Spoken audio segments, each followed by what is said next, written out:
नमस्कार दोस्तों, आप सभी का स्वागत है हमारे online YouTube channel current study point पर। तो आज हम लोग पढ़ेंगे संज्ञा के बारे में। संज्ञा क्या होती है, इसकी भी लगभग आपकी 1 से 2 वीडियो आएंगी। ठीक है, पार्ट 1 और पार्ट 2 में आपका ये पूरा कर दिया जाएगा। तो यहाँ से देखिए, हम आपको आज संज्ञा के बारे में बताएंगे। तो संज्ञा देखिए, ये संज्ञा के बारे में आज आपको बताएंगे कि किसी व्यक्ति, वस्तु, स्थान या भाव के नाम को संज्ञा कहते हैं। जैसे एग्जाम्पल में आपका कृष्ण है, मथुरा है, ताकतवर है। तो कृष्ण एक क्या है, नाम है। ठीक है, मथुरा एक जगह का नाम है। ठीक है, और ताकतवर भी क्या है, एक उसका भाव ही टाइप का होता है। तो ये भी आपका क्या है, एक संज्ञा के स्थान पर ही इसको माना जाएगा। ठीक है, तो ये आपकी क्या है, संज्ञाएं हैं। ठीक है, अब आगे देख लीजिए, जैसे आपको इसमें बताया गया है कि स्थान का नाम देखिए। जैसे स्थान के नाम में आगरा है आपका और ताजमहल है। भाव आपका देखिए बचपन है, सुंदर है। आगे देखिए पुस्तक है, हल है। ठीक है, और प्राणियों के नाम में देखिए कुमुद है और किसान है। ठीक है, तो ये आप सभी के क्या, ये आप सभी के क्या संज्ञा के नाम से जाने जाएंगे। ठीक है, तो ये आपकी संज्ञा कहलाएंगे।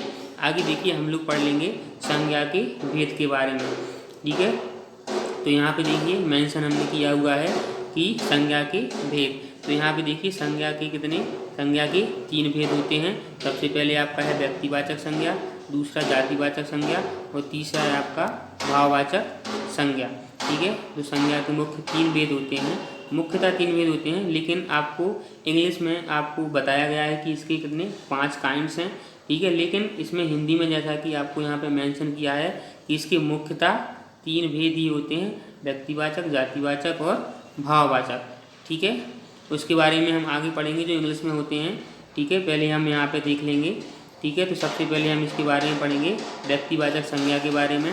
तो ठीक है, व्यक्तिवाचक संज्ञा जिस शब्द से किसी व्यक्ति, विशेष वस्तु या स्थान के नाम का बोध हो उसे व्यक्तिवाचक संज्ञा कहते हैं। ठीक है, मतलब बोध होना, उस चीज़ का क्या होना, उस चीज़ से उसका पता चलना। ठीक है, उसको कहते हैं बोध होना।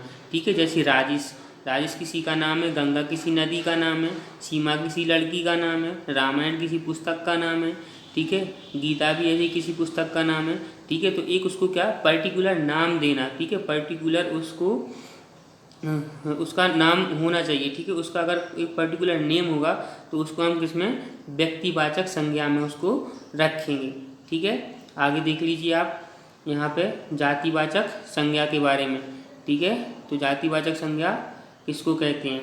ठीक है, यहाँ पे देखिए जातिवाचक संज्ञा जिन शब्द से पदार्थों एवं प्राणियों की पूरी जाति अथवा वर्ग का बोध होता है उसे जातिवाचक संज्ञा कहते हैं।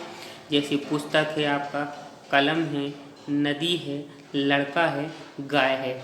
ठीक है, जातिवाचक मतलब पूरी जाति का बोध होना। ठीक है, अब जैसे कोई पुस्तक है, पुस्तकें तो बहुत सारी होती हैं। ठीक है, तो पूरी पुस्तक जाति का बोध करा रहा है। अगर इसने कहा रामायण, तो रामायण एक पर्टिकुलर पुस्तक का नाम हो जाएगा। तो वो आपकी किस में चली जाएगी, वो आपकी आ जाएगी इसमें व्यक्तिवाचक संज्ञा में आ जाएगी। ठीक है, और अगर उन्होंने अकेला कहा है कि पुस्तक, ठीक है, पुस्तक का नाम नहीं दिया है, तो वो आपका जातिवाचक संज्ञा में ही आएगा। ठीक है, कलम है, नदी है, ठीक है, लड़का है, गाय है, इन सभी का क्या है, अगर इसका प्रॉपर नेम नहीं दिया है, ठीक है, तो वो किस में आएगा, आपका जातिवाचक संज्ञा में आएगा। अगर इसका पर्टिकुलर नाम दे दिया गया है, जैसे नदी का नाम उन्होंने गंगा दे दिया है, तो आपका ये कहाँ पे पहुँच जाएगा, व्यक्तिवाचक संज्ञा में। ठीक है, ये आपका व्यक्तिवाचक संज्ञा में पहुँच जाएगा अगर पर्टिकुलर कोई नाम दिया उन्होंने तब। ठीक है, नहीं तो ये आपका जातिवाचक संज्ञा में ही रहेगा। ठीक है, तो आपको जातिवाचक संज्ञा समझ में आ गया होगा। अब आगे हम लोग देखते हैं भाववाचक संज्ञा के बारे में। ठीक है, तो यहाँ पे देख लीजिए आप भाववाचक संज्ञा, तो जिस शब्द से किसी व्यक्ति, वस्तु अथवा गुण, दोष, अवस्था या दशा का बोध उसे भाववाचक संज्ञा कहते हैं। ठीक है, किस किस का, देखिए वस्तु आदि के, मतलब किसी व्यक्ति के या किसी वस्तु के गुण हों, उसके दोष हों, उसकी अवस्था हो, उसकी दशा का बोध होता है, उसको हम भाववाचक संज्ञा में रखेंगे। जैसे जवानी होती है, मनुष्यता होती है, प्रेम होता है, वीरता होती है, मिठास होती है, ऊंचाई होती है, ईमानदारी होती है। तो ये जो सारी चीज़ें हैं ये आपको फील होती हैं, ठीक है, ना कि दिखती हैं, ठीक है, सॉरी दिखती भी हैं हमको, ये दिखती भी हैं, लेकिन ये सबसे ज़्यादा हमको क्या होती हैं, फील होती हैं, ठीक है। जैसे आपको ये जवानी है, ठीक है, मनुष्यता है, प्रेम है, ठीक है, वीरता है, तो ये सारी फीलिंग है, इनको हम क्या नहीं कर सकते, छू नहीं सकते, इनको क्या कर सकते हैं, ओनली फील कर सकते हैं, ठीक है, महसूस कर सकते हैं। ये आपकी जितनी भी चीज़ें हम फील कर सकते हैं उनको क्या कहेंगे, हम भाववाचक संज्ञा में उनको रखेंगे, जो आपकी फीलिंग्स वगैरह हैं, ठीक है। एक बार फिर से देख लीजिए, जवानी है, मनुष्यता, प्रेम, वीरता, मिठास, ऊंचाई, ईमानदारी, ठीक है। तो ये आपकी हमने 3 मुख्यतः जो इसके भेद होते हैं इनके बारे में हमने बता दिया है। अब आपका जो सेकंड पार्ट आएगा उसके बारे में आगे बताएंगे हम, सेकंड पार्ट में इसके बारे में थोड़ा आगे, ठीक है। धन्यवाद। चैनल को लाइक, सब्सक्राइब और शेयर ज़रूर करें।